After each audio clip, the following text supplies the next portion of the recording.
Welcome back to the channel. I'm Jake, and as always, I'm here with my co-host, Amy. How's it going, Amy? I'm great, Jake. Really excited about today's topic, actually, because honestly, this is something I still get nervous about. You're not alone. Today, we're breaking down one of the most common and honestly most feared questions in the English language. Tell me about yourself. 4 words. So simple, but so many people freeze up when they hear it. Oh, yeah. Last week, someone asked me that at a networking event, and I literally said, I like dogs? Okay, that's exactly why we're doing this episode. By the end of today, both you and everyone watching will know exactly what to say in a job interview, at a party, anywhere. Let's get into it. So first, let's talk about why this question even exists. Amy, when someone asks you, tell me about yourself, what do you think they actually want to know? I always think they want, like, my entire life story, where I was born, my family, my childhood. And that's the #1 misconception. They don't want your autobiography. Especially in American culture, people are very direct. They want a quick, confident snapshot of who you are and why you're relevant to this moment. That's it. Oh, wow. So it's less about your past and more about right now. Exactly. And here's something really important for our viewers who are learning English as a second language. In the US, confidence is everything. It doesn't mean being arrogant. It just means speaking clearly, looking at the person, and not apologizing for existing. I love that. Not apologizing for existing. I think a lot of us do that, right? We say things like, oh, I'm just a student, or I'm only a beginner. Yes, and we're going to fix that today. The word just and only, throw them out. You're not just anything. You are something. Big mindset shift. Okay, let's get into the actual formula. I teach this to all my students, and it never fails. 3 things. Who you are, what you do, why you're here. That's it. Who, what, why. That sounds simple. Can you show an example? Sure. Let's say someone named Maria is at a community event. She could say, "Hi, my name is Maria. I'm originally from Colombia, and I've been living in Miami for about 2 years. I work as a teacher, and I'm really passionate about helping kids learn. I came to this event because I'm looking to connect with more educators in the city." Ooh, that was smooth and short. I counted like 40 seconds. Exactly. Short and confident. Now let's pull out the key phrases she used, because these are phrases you can steal and use yourself. I like I'm passionate about. It sounds so much better than just saying I like. Yes, great catch. I like dogs. Okay, cool. I'm passionate about animal welfare. Now that's a person I want to talk to. Same idea, totally different energy. Word choice matters so much in English. All right, now the one everyone's worried about, the job interview. Amy, have you ever had a job interview in English? I have, and honestly, I just kind of rambled. I talked for like 5 minutes, and I don't even remember what I said. The interviewer looked so confused. Okay, that's a very relatable experience. Here's the method that fixes that. I call it present, past, future.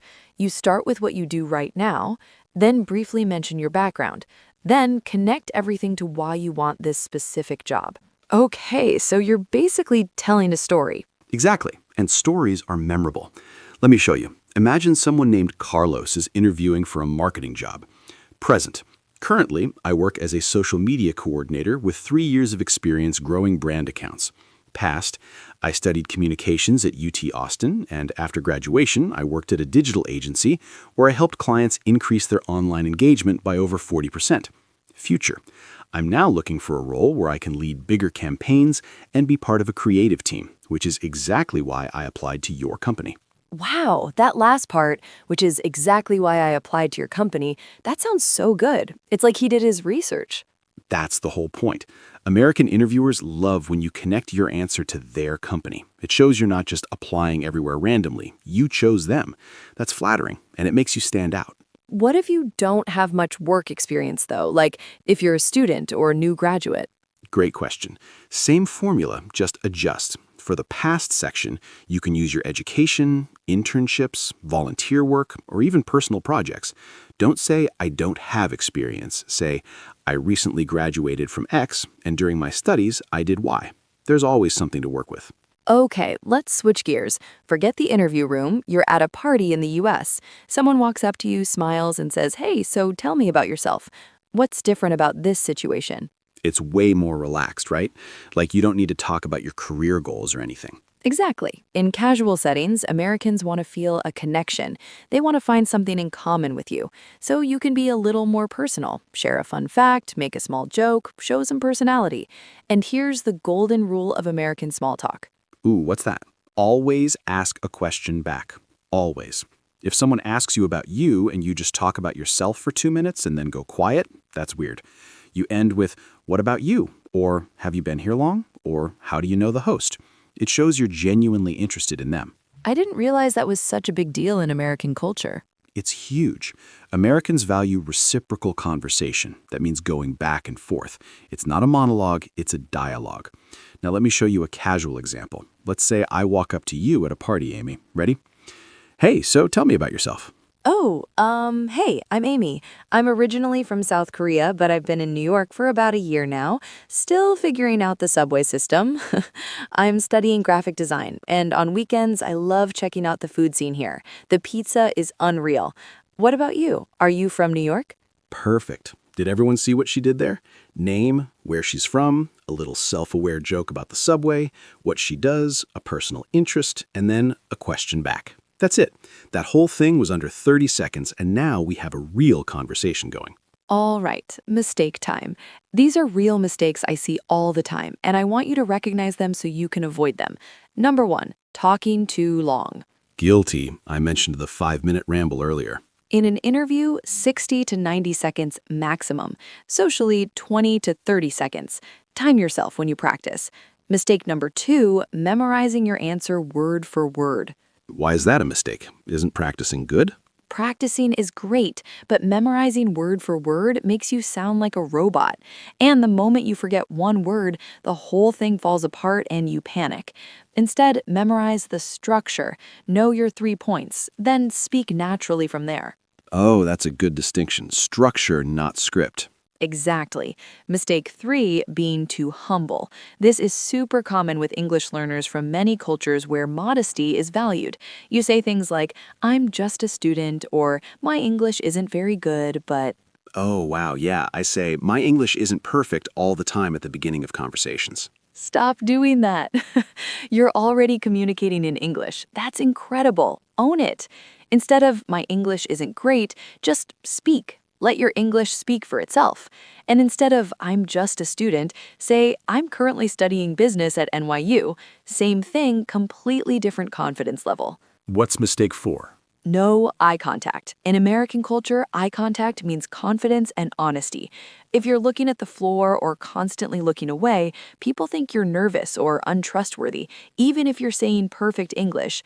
Look at the person. Not a stare down, just natural, comfortable eye contact.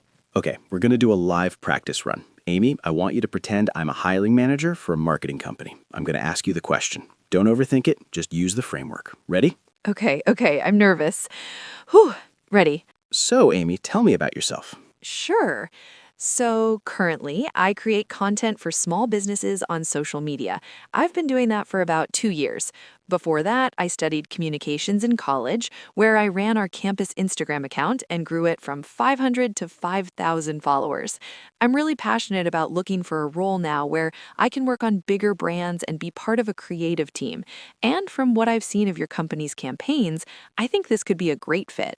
Wow. Everyone, did you hear that? Present, past, future. Specific detail about the followers, connected it back to the company. That was genuinely excellent, Amy. I can't believe that actually came out okay. Okay, viewers, your turn now. Pause the video, write your own answer in the comments, and Jake and I will read them. Yes, use this template to start. Hi, my name is X. I'm from Y. I currently Z, and I'm watching this video because I want to blank. Drop it in the comments. We read every single one. Okay, let's do a super quick recap. What are our 3 formulas? Who, what, why for basic intros. Present, past, future for interviews. And for casual, name, where you're from, what you do, one fun fact, and ask a question back. Nailed it. And the mindset shift. No more, I'm just a, or my English isn't. You are something. Own it. If this video helped you, hit that like button. It seriously helps us reach more English learners around the world. And subscribe. We post new episodes every week. Next week, we're covering What Do You Do for Work? Another one that sounds simple but can be tricky. You don't want to miss it. See you then, everyone. Keep practicing. Even 5 minutes a day makes a massive difference. You've got this. Bye, everyone.